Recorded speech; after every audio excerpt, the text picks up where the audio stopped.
Hello and welcome back to my channel never stop learning.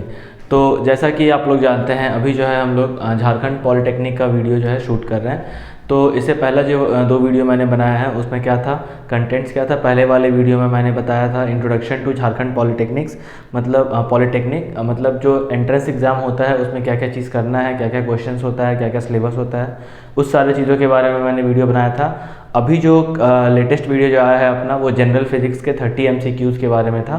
तो उसमें 30 MCQs था और आई होप कि वो वीडियो आपको ज़रूर अच्छा लगा होगा। तो सिमिलरली आज हम लोग क्या बनाने वाले हैं, 30 MCQs सीरीज़ है एक, है ना। और ये बेसिकली किस पे बेस्ड है, सब्जेक्ट केमिस्ट्री पे बेस्ड है। तो जो भी लोग झारखंड पॉलिटेक्निक का प्रिपरेशन कर रहे हैं या कोई भी पॉलिटेक्निक एग्जाम का प्रिपरेशन कर रहे हैं, वेदर इट्स बिहार पॉलिटेक्निक और वेदर इट्स झारखंड पॉलिटेक्निक, तो उसमें ये सारे क्वेश्चंस क्या हैं, बहुत ही ज़्यादा इंपॉर्टेंट हैं। तो बिना टाइम को वेस्ट करते हुए चलिए हम लोग डायरेक्ट टॉपिक पे आते हैं और स्टार्ट करते हैं केमिस्ट्री 30 MCQ सीरीज़। तो let's start by first question, ठीक है। तो देखिए पहला क्वेश्चन क्या है, एलिमेंट्स हैविंग वैलेंसी 1R। मतलब सबसे पहले तो क्या है, वैलेंसी क्या होता है। तो वैलेंसी होता है जो भी एलिमेंट है। बेसिकली आप अगर 10 तक की बात करो तो आपको 20 एलिमेंट्स पढ़ना पड़ता है। Hydrogen, helium, lithium, beryllium, boron, carbon, nitrogen, oxygen, fluorine, neon, sodium, magnesium, aluminium, silicon, phosphorus, sulphur, और उसके बाद क्या आ जाता है, पोटासियम, आर्गन, कैल्शियम, ठीक है। तो कहने का मतलब क्या है कि ये 20 जो है ना, क्लोरीन एक छूट गया था 17 नंबर पे। तो इसमें बोला गया वैलेंसी 1। तो वैलेंसी 1 उसका होता है जिसके आउटर मोस्ट इलेक्ट्रॉन में या तो 1 इलेक्ट्रॉन, या तो आउटर मोस्ट सेल में या तो 1 इलेक्ट्रॉन होना चाहिए या तो 7 इलेक्ट्रॉन होना चाहिए। देखिए अगर 1 इलेक्ट्रॉन है तो उसका भी वैलेंसी 1, उसका तो ऑलरेडी वैलेंसी 1 हो जाएगा। अगर उसका 7 इलेक्ट्रॉन है तो हम लोग क्या करते हैं, 8 से इसको माइनस कर देते हैं तो अगेन 1 हो जाता है। तो इसमें पूछा गया है कि जो भी एलिमेंट्स जिसकी वैलेंसी 1 है तो क्या वो मेटल है या नॉन मेटल है या दोनों है या फिर मेटलॉइड्स है। तो हमेशा याद रखिए जो भी एलिमेंट्स है जिसकी वैलेंसी 1 है वो ऑलवेज क्या होगा, आइदर अ मेटल और नॉन मेटल। ऐसा क्यों, जो फर्स्ट ग्रुप है उसकी वैलेंसी क्या होती है, 1 होती है, और वो उसको हम लोग क्या बोलते हैं, एल्कली मेटल्स बोलते हैं। क्या बोलते हैं, एल्कली मेटल्स, ठीक है। और जो 17th ग्रुप होता है जिसको कि हम लोग हैलोजन बोलते हैं, जैसे इसमें का क्या आता है, देखिए फिर कल बाहर आई आंटी, एक याद करने का तरीका है, और एक क्या है, हाय लीना के रब से फरियाद, ठीक है। अब इन दोनों ग्रुप की जो है ना वैलेंसी क्या होगी, 1 होगी। कैसे, इसका जो है ना फ्लोरीन का साथ होता है आउटर मोस्ट इलेक्ट्रॉन, तो इसकी वैलेंसी 1, और ये थ्रू आउट इस पूरे ग्रुप की वैलेंसी 1 हो जाएगी। लेकिन ये क्या है, नॉन मेटल है, और ये पूरा का पूरा क्या है, अगर हाइड्रोजन को छोड़ दिया जाए तो ये पूरा का पूरा क्या है, मेटल है। हाइड्रोजन जो है अभी वो उसके बारे में कुछ स्पेशली कहा नहीं जाता है कि वेदर इट्स मेटल और नॉन मेटल, क्योंकि ये दोनों की तरह बिहेव करता है, ठीक है। तो फर्स्ट क्वेश्चन का आंसर क्या हो जाएगा, इट इज आइदर मेटल और नॉन मेटल। अगले क्वेश्चन की ओर चलते हैं, which of the following is an ionic compound. सबसे पहले आयोनिक कंपाउंड क्या होता है। आयोनिक कंपाउंड वो कंपाउंड होता है जिसमें आयोनिक बॉन्ड होता है। तो आयोनिक बॉन्ड क्या होता है, जिसको आप इलेक्ट्रोवैलेंट बॉन्ड बोलते हैं, जो कैसे बनता है, ट्रांसफर ऑफ इलेक्ट्रॉन से बनता है। कैसे बनता है, ट्रांसफर ऑफ इलेक्ट्रॉन्स। और बेसिकली इस बॉन्ड का सबसे इंपॉर्टेंट चीज़ जो है वो क्या है कि ये मेटल और नॉन मेटल के बीच में बनता है। किसके बीच बनता है, मेटल्स एंड नॉन मेटल के बीच में। और ये कंपैरेटिवली कोवैलेंट बॉन्ड से काफ़ी ज़्यादा मजबूत होता है। तो देखते हैं कौन सा इसमें है, CO2 आप देखिए अगर, तो कार्बन भी क्या है, नॉन मेटल, ऑक्सीजन भी क्या है, नॉन मेटल, तो ये तो होगा नहीं। Then comes hydrochloric acid HCl, again hydrogen is non metal, chlorine is also non metal, KCl, potassium is metal. चलिए ध्यान दीजिए यहाँ पे, पोटाशियम क्या है, मेटल है, और क्लोरीन क्या है, नॉन मेटल। H2O में वाटर, H2O तो वाटर होता है, हाइड्रोजन मेटल है, और ऑक्सीजन क्या है, नॉन मेटल। तो अगर देखें तो यही एक सिर्फ आपको ऐसा कंपाउंड दिख रहा है जो इसमें मेटल और नॉन मेटल का कम्बिनेशन है, और इसी को हम लोग कौन सा कंपाउंड बोलते हैं, आयोनिक कंपाउंड। अगला क्वेश्चन क्या है, फॉर्मूला ऑफ सोडियम पैराऑक्साइड। देखिए जहाँ भी पैराऑक्साइड शब्द का यूज़ होता है ना, वहाँ पे हमेशा उस एलिमेंट की जो वैलेंसी होती है ऑक्सीजन के साथ 2-2 करके शेयर हो जाता है। जैसे कहने का मतलब, अगर आप इसकी एग्जाम बोला गया है सोडियम पैराऑक्साइड का फॉर्मूला बताने के लिए, तो क्या हो जाएगा, Na2O2, Na2O2। सिमिलरली इसको हम लोग क्या पढ़ेंगे, इसको पढ़ेंगे हम लोग हाइड्रोजन पैराऑक्साइड। जैसे हम लोग वाटर को पढ़ते हैं ना H2O, तो इसको हम लोग क्या पढ़ेंगे, हाइड्रोजन पैराऑक्साइड, ठीक है। तो पैराऑक्साइड का मैंने एक एग्जांपल यहाँ ऑलरेडी लिख दिया है, और एक तो क्वेश्चन में ही दिया हुआ है कि इसका फॉर्मूला क्या होगा। तो Na2O2 और इसका क्या होगा, H2O2, hydrogen peroxide. Maximum number of valence electrons, इसमें इन सारे एलिमेंट्स में सबसे ज़्यादा वैलेंस इलेक्ट्रॉन किसके पास है वो चेक करते हैं। तो देखते हैं जल्दी से क्या होगा, देखिए ध्यान से। तो सबसे पहला जो है वो है सोडियम, सोडियम के पास वैलेंस इलेक्ट्रॉन 1 होता है। एल्यूमिनियम है तो क्या होगा, देखिए इसके पास कितना होता है 3 होता है, इसके पास 4 होता है, और उसके बाद फिर क्या है अगेन इसके पास वैलेंस इलेक्ट्रॉन कितना होता है, फॉस्फोरस के पास 5 होता है ना, हाँ इसके पास 5 होता है, ठीक है। क्यों? क्योंकि अगर आप देखें तो सोडियम फर्स्ट ग्रुप में लाइक करता है तो उसकी वैलेंस इलेक्ट्रॉन जो होती है 1 होती है। एल्यूमिनियम ग्रुप 3 में आता है ना, इसका क्या होता है group 3, hydrogen, helium, lithium, beryllium, boron, हाँ तो ये ग्रुप 3 में आता है, ठीक है। तो कहने का मतलब क्या है कि इसकी जो वैलेंसी हो जाएगी वो 3 हो जाएगी, Al3+ हम लोग लिखते भी हैं। सिलिकॉन का 4 हो जाता है क्योंकि ये कार्बन वाले ग्रुप में आता है, और यहाँ फॉस्फोरस का क्या हो जाता है 5। तो आपका जो आंसर होगा वो क्या हो जाएगा, फॉस्फोरस हो जाएगा। क्या हो जाएगा, फॉस्फोरस, ठीक है। तो उस हिसाब से अगर आप देखें तो maximum number of valence electron किसके पास है, फॉस्फोरस के पास है। अब आते हैं नेक्स्ट क्वेश्चन की ओर, फंक्शनल ग्रुप ऑफ एल्डिहाइड। अच्छा, सबसे पहले तो ये ऑर्गेनिक केमिस्ट्री का पार्ट है, तो कुछ फंक्शनल ग्रुप आपको पता होना चाहिए। जैसे यहाँ पे तो मैंने डायरेक्ट आंसर लिख दिया है, एल्डिहाइड का फंक्शनल ग्रुप क्या होता है, CHO, ठीक है। क्या होता है, CHO। उसी तरह COOH जो है वो किसका होता है, कार्बोक्सिलिक एसिड का होता है। किसका होता है, कार्बोक्सिलिक एसिड का होता है। और OH किसका होता है, अल्कोहल का होता है। किसका होता है, अल्कोहल का। तो इसमें जो है ना सफिक्स क्या यूज़ किया जाता है, AL यूज किया जाता है। इसमें क्या यूज़ किया जाता है, ओइक किया जाता है, ओइक एसिड। और इसमें क्या किया जाता है, OL यूज़ किया जाता है। जैसे मिथेनॉल, मिथेनोइक एसिड, मिथेनल, है ना, वापस से सुन लीजिए, methanol, methanoic acid and methanal. तो AL, OIC, OL, है ना। तो एल्डिहाइड के लिए क्या हो जाएगा, CHO, है ना। और कार्बोक्सिलिक के लिए COOH, और मिथेन मतलब अल्कोहल के लिए क्या हो जाएगा, OL। Now comes to the next question, the ore of aluminium. तो ये मेटलर्जी का पार्ट है, मेटल्स एंड नॉन मेटल्स में मेटलर्जी एक चैप्टर है छोटा सा, उसमें क्या आता है, देखिए द ओर ऑफ एल्यूमिनियम क्या होता है, बॉक्साइड। सिमिलरली आप अगर मरकरी का ओर देखेंगे तो क्या होता है, सिनेबार होता है। जिंक का ओर देखेंगे तो क्या होता है, जिंक ब्लेंडे होता है। तो ये कुछ ओर्स है, वो मैंने यहाँ लिख दिया। आयरन का क्या होता है, हेमेटाइट, मैग्नेटाइट। तो वो चीज़ आप पढ़िएगा, ठीक है। अगला क्वेश्चन क्या है, compound having same molecular formula but different structural formula is called isomers. Isomers का मतलब क्या होता है, ऐसा कंपाउंड जिसका क्या लिखा हुआ है, सेम मॉलिक्यूलर फार्मूला होता है बट स्ट्रक्चरल फार्मूला क्या होता है, डिफरेंट। प्रोसेस को क्या बोलते हैं, आइसोमेरिज्म बोलते हैं। और इस कंपाउंड को क्या बोलते हैं, आइसोमर्स बोलते हैं, ठीक है। ये भी जो है organic compound that is carbon and its compound का पार्ट है। अगला क्वेश्चन क्या है, only metal which is liquid at room temperature. तो ये बहुत ही ज़्यादा एक्सेप्शन केस है कि mercury is the only metal which is liquid at room temperature, तो इसको याद रखना है। और एक प्रकार से अगर देखा जाए तो एक और एक्सेप्शन क्या है, ब्रोमीन का, जो कि only non metal which is liquid at room temperature. Bromine जो है वो इकलौता नॉन मेटल, ऐसा नॉन मेटल है जो कि क्या है, लिक्विड है रूम टेम्परेचर पे। तो आप यहाँ पे दोनों चीज़ याद रखिए, मेटल के लिए मरकरी हो जाएगा, नॉन मेटल के लिए ब्रोमीन हो जाएगा, ठीक है। Now comes to the next question, which one of the following is not metalloid.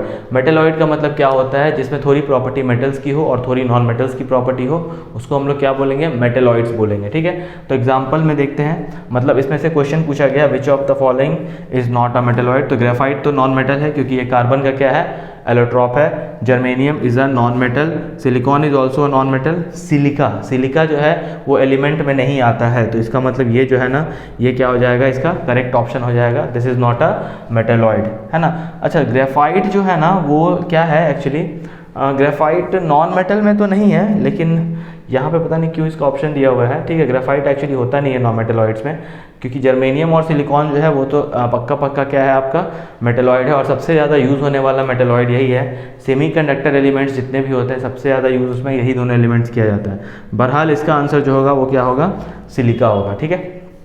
अब आ जाइए next, an atom is dash electrically neutral on a whole. तो कहने का मतलब क्या है, एटम कहने से बेटर होगा न्यूक्लियस, है ना। जो न्यूक्लियस होता है वो ऑलवेज क्या होता है, इलेक्ट्रिकली न्यूट्रल होता है। क्या होता है, इलेक्ट्रिकली न्यूट्रल। तो यहाँ पे अ न्यूक्लियस इज ऑलवेज, ऐसा लिख सकते हैं, a nucleus is always electrically neutral, क्योंकि उसमें क्या होता है, प्रोटॉन और न्यूट्रॉन प्रेजेंट होता है, ठीक है, तो इलेक्ट्रिकली वो न्यूट्रल ही होगा। Law of conservation of mass is given by which scientist, तो law of conservation of mass जो है ना वो एंटोनी लेवोजियर दिए थे। कौन दिए थे? लेवोजियर। तो मतलब जो जो कुछ लॉज हैं, जैसे डेल्टन्स थ्योरी है तो वो कौन दिया था? जॉन डेल्टन्स दिए थे, जिसमें हम लोग पूरा का पूरा किसके बारे में पढ़ते हैं? एटम और न्यूक्लियस के बारे में पढ़ते हैं। Similarly law of conservation of मास क्या कहता है? मास can neither be created nor be destroyed. तो ये तो बहुत सिंपल सा स्टेटमेंट है। आपको क्या याद रखना है इसमें कि ये कॉन्सेप्ट किसने दिया था? तो लेवोजियर ने दिया था। तो ये चीज़ आप याद रखिए। आइए अब हम लोग नेक्स्ट क्वेश्चन की ओर चलते हैं, तो देखते हैं नेक्स्ट क्वेश्चन क्या है। सो द अगला क्वेश्चन जो है ना वो क्या है, देखिए, the first atomic model was proposed by. तो एटॉमिक मॉडल्स जो है बहुत सारे साइंटिस्ट के द्वारा दिया गया था। तो पहला एटॉमिक मॉडल जो है उसने उसको किसने बनाया था या फिर किसने प्रपोज किया था? तो जे थॉमसन मॉडल था, जो प्लम पडिंग मॉडल के नाम से आया था। प्लम पडिंग मॉडल मतलब एक तरबूज वाटरमेलन शेप का उसमें स्ट्रक्चर लिया गया था। तो और भी कितने सारे एटॉमिक मॉडल्स हैं, जैसे थॉमसन्स मॉडल ऑफ था, उसका रदरफोर्ड एटॉमिक मॉडल था, फिर उसके बाद बोर्स एटॉमिक मॉडल आया। तो उसमें सबसे पहला क्या था? थॉमसन्स एटॉमिक मॉडल, ठीक है। अच्छा, उसके बाद जो अगला क्वेश्चन है वो क्या है? इलेक्ट्रॉन की डिस्कवरी किस साइंटिस्ट ने की थी? तो अगेन इलेक्ट्रॉन का डिस्कवरी जो है ना किसने किया था? जे थॉमसन ने किया था। आइसोटोप्स ऑफ हाइड्रोजन, सबसे पहली बात तो ये आइसोटोप होता क्या है? तो आइसोटोप जो है ना वो क्या है? Atom of the same element having same atomic number but different mass number. क्या है? Atom of the same element having same atomic number but different mass number. उस हिसाब से अगर आप जाएं तो हाइड्रोजन का एटॉमिक नंबर क्या है? 1। लेकिन इसके ये 3 आइसोटोप्स हैं। तीनों आइसोटोप्स के नाम क्या क्या हैं? Protium, deuterium, tritium. आपके पास क्वेश्चन कैसा आएगा कि आपके पास नंबर ऑप्शंस में सिर्फ एक लिखा रहेगा और उसमें बोला जाएगा कि which of the following is an isotope of hydrogen. तो आपको तीनों आपको याद होना चाहिए, तभी आप क्लासीफाई कर पाओगे। तो फर्स्ट आइसोटोप जो है हाइड्रोजन का वो है प्रोटियम, सेकंड आइसोटोप जो है उसको बोलते हैं ड्यूटेरियम, और थर्ड आइसोटोप जो है उसको हम लोग बोलते हैं ट्रीटियम, TRITIUM, ठीक है। अब मॉलिक्यूलर फार्मूला ऑफ ग्लूकोज, तो ग्लूकोज का मॉलिक्यूलर फार्मूला क्या होता है? C6H12O6। क्या होता है? C6H12O6, ठीक है। उसके बाद यूपेक नेम ऑफ एसिटिलीन। यूपेक नेम का मतलब जो नेम दिया जाता है आपको कोई भी ऑर्गेनिक कंपाउंड का अपना जो 2 नेम होता है, एक यूपेक नेम होता है और एक उसका केमिकल नेम होता है। तो जैसे केमिकल नेम एसिटिलीन है तो इसका यूपेक नेम क्या होगा? इथाइन, ठीक है। मोस्ट डक्टाइल मेटल, तो आपको पता है मोस्ट डक्टाइल मेटल जो होता है वो गोल्ड होता है। डक्टिलिटी क्या है? डक्टिलिटी एक प्रोसेस है जिसमें क्या किया जाता है, जो भी मेटल्स है उसको हम लोग किस में कन्वर्ट कर देते हैं? वायर के फॉर्म में कन्वर्ट करते हैं। तो अगर आपको पता होगा या फिर आप थोड़ा हैरान भी हो सकते हैं इस बात को समझ करके कि 1 ग्राम जो गोल्ड होता है उससे आप 1 किलोमीटर लंबी वायर बना सकते हो, ठीक है। वो इतना ज़्यादा डक्टाइल मेटल होता है।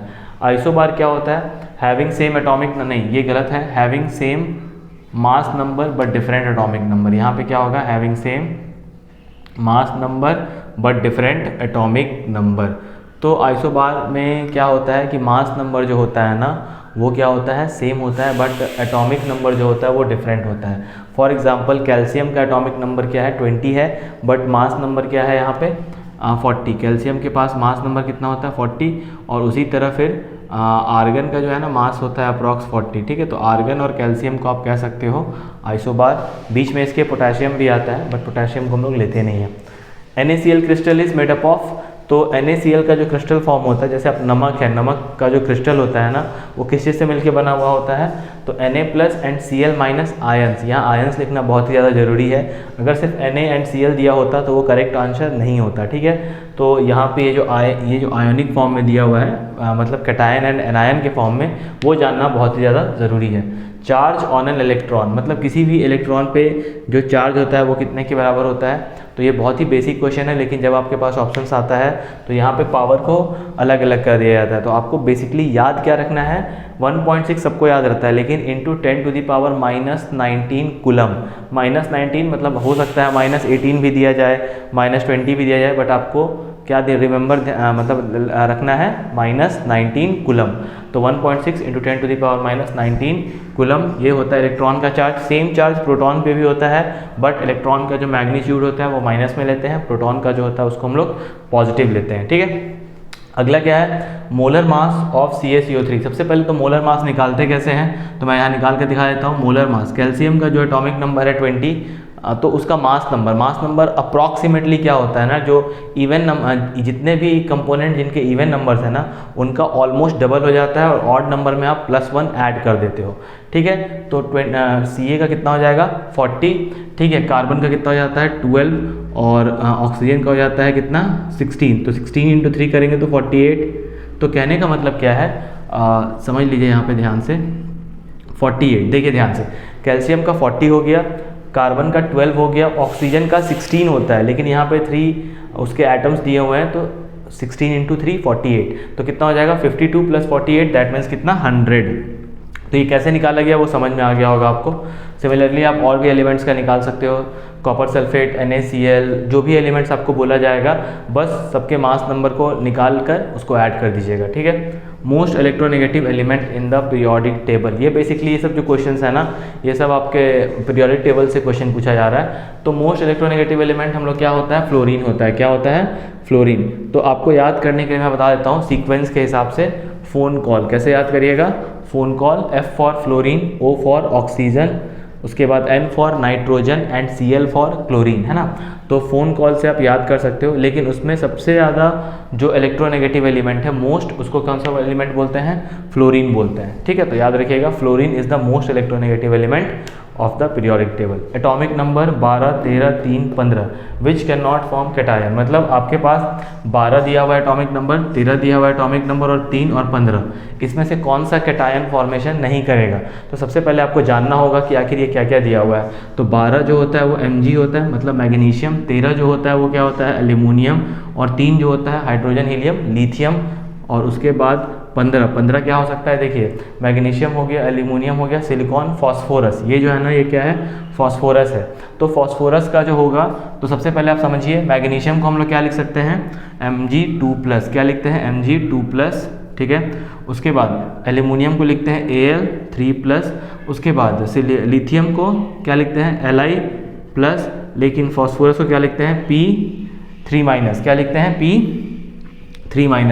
क्यों लिखते हैं, क्योंकि इसके आउटर मोस्ट इलेक्ट्रॉन जो होते हैं, आउटर मोस्ट सेल में वैलेंस इलेक्ट्रॉन्स कितने होते हैं, 5 बचे हुए होते हैं। कितने होते हैं, 5। तो इसको क्या चाहिए, ऑक्टेट पूरा करने के लिए 3 इलेक्ट्रॉन्स इसको चाहिए होता है। तो ये क्या हो जाता है, कैटायन फॉर्म में ना होकर के एनायन फॉर्म में चला जाता है। इसके ऊपर क्या चार्ज होता है, नेगेटिव चार्ज आ जाता है, ठीक है। तो उस हिसाब से इसका ऑप्शन क्या हो जाएगा, 15th नंबर, मतलब 15 एटॉमिक नंबर, ठीक है। देखिए क्वेश्चन बहुत आसान था, लेकिन क्या है इसमें डायरेक्ट एटॉमिक नंबर के हिसाब से आपसे पूछ दिया गया है। ये सारे के सारे जो है कैटायन है, बट ये जो है ना वो क्या है, एनायन है। अब अगला क्वेश्चन देखते हैं, फार्मूला ऑफ कार्बोनिक एसिड। ये बहुत ही ज़्यादा इंपॉर्टेंट है, formula of carbonic acid. Carbonic acid actually होता क्या है ना, ये जितने भी सॉफ्ट ड्रिंक्स होते हैं, जैसे आप कोल्ड ड्रिंक वगैरह पीते हो, थम्सअप पीते हो, कोक पीते हो, कोका कोला पीते हो, पेप्सी वगैरह, जितने भी ब्लैक कलर के खासकर जो होते हैं, सब में वैसे जितने भी सॉफ्ट ड्रिंक्स होते हैं सब में H2CO3 पाया जाता है, मतलब उसको मिलाया जाता है, ठीक है। वही जो होता है ना, जो गैस एसिडिक जो आपका गैस फॉर्मेशन होता है वो इसी के वजह से होता है। तो H2CO3 बेसिकली कहाँ प्रेजेंट होता है, सॉफ्ट ड्रिंक्स में, ठीक है। तो ये क्वेश्चन आ सकता है दूसरे टाइप से कि सॉफ्ट ड्रिंक में कौन सा एसिड प्रेजेंट रहता है, ठीक है। उसके बाद अगला क्वेश्चन क्या है, फार्मूला ऑफ बेकिंग सोडा। तो सबसे पहले समझ लीजिए बेकिंग सोडा का फार्मूला क्या होता है, NaHCO3, that is sodium bicarbonate. याद करने का तरीका क्या है, इसको बाई बोलते हैं, B फॉर बाई और B फॉर बेकिंग। तो अगर आप याद रखिएगा तो कैसे याद रखिएगा, baking soda stands for sodium bicarbonate या फिर सोडियम हाइड्रोजन कार्बोनेट, ठीक है। लाइमस्टोन का फार्मूला क्या है, लाइमस्टोन का फार्मूला होता है CaCO3, that is calcium carbonate. क्या होता है, कैल्शियम कार्बोनेट। सॉफ्ट मेटल्स, सबसे ज़्यादा सॉफ्ट मेटल कौन सा है पूरे पीरियोडिक टेबल में, sodium and potassium. Sodium potassium का मतलब क्या है कि ये ना बहुत ही ज़्यादा सॉफ्ट मेटल होता है, और इसको आप चाहें तो आप नाइफ से कट कर सकते हैं। Sodium and potassium are the 2 metals which can be easily cut with knife. But इसके साथ आपको एक और चीज़ ध्यान रखना है, also catches fire when kept in open. मतलब ये इतना ज़्यादा रिएक्टिव एलिमेंट्स है कि अगर आप इसको पाम पे रखोगे तो ये मतलब एटमॉस्फेयर से रिएक्ट करके ये फायर कैच कर सकता है। इसीलिए इसको ऑलवेज केरोसिन में रखा जाता है डुबा करके, क्योंकि केरोसिन जो है ना वो क्या होता है, टेम्परेचर उसका बहुत ही ज़्यादा ठंडा होता है, तो उसको वो क्या करता है, कूल करके रखता है, ठीक है, तो रिएक्ट नहीं होने देता है। तो आपको 2 चीज़ याद रखना है सोडियम पोटासियम से, कि ये सॉफ्ट मेटल है, it can easily cut with knife, और दूसरा चीज़ क्या याद रखना है, it can also catches fire when kept in open, ठीक है। अब example of sublimation, sublimation process का एग्जाम्पल क्या है? सब्लिमेशन होता क्या है? सॉलिड से डायरेक्टली गैस, तो सॉलिड से अगर डायरेक्टली गैस जा रहा है तो उसका एग्जाम्पल आपको देना होगा क्या क्या? नैप्थलीन बॉल, जिसको हम लोग बोलते हैं, वो जो आप देखते होंगे जनरली टॉयलेट्स वगैरह या बेसिन्स वगैरह में यूज़ किया जाता है, वाइट बॉल, उसको नैप्थलीन बॉल बोला जाता है। कैम्फर, जो हम लोग कपूर यूज़ करते हैं, आरती वगैरह में जो कपूर यूज़ किया जाता है उसको कैम्फर बोलते हैं। तो आप देखते होंगे ना, उसमें क्या होता है, डायरेक्ट सॉलिड स्ट्रक्चर होता है, जैसे आप उसको रख दोगे वो ऑटोमेटिकली किस में कन्वर्ट होने लग जाता है? गैस में कन्वर्ट होने लग जाता है।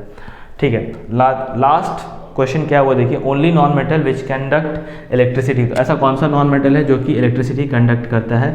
तो बेसिकली इसमें ग्रेफाइट आता है, बट ग्रेफाइट जो है ना वो डायरेक्टली मतलब नॉन मेटल नहीं है, वो क्या है? एलोट्रॉप ऑफ कार्बन कहलाता है। क्या कहलाता है? Allotropes of carbon. तो 3 एलोट्रॉप्स हैं कार्बन के, क्या क्या है? ग्रेफाइट, डायमंड एंड क्या है? फुलरीन या बकमिनिस्टर जिसको बोलते हैं आप। ठीक है, तो ग्रेफाइट क्या होता है? Only non metal which conduct electricity.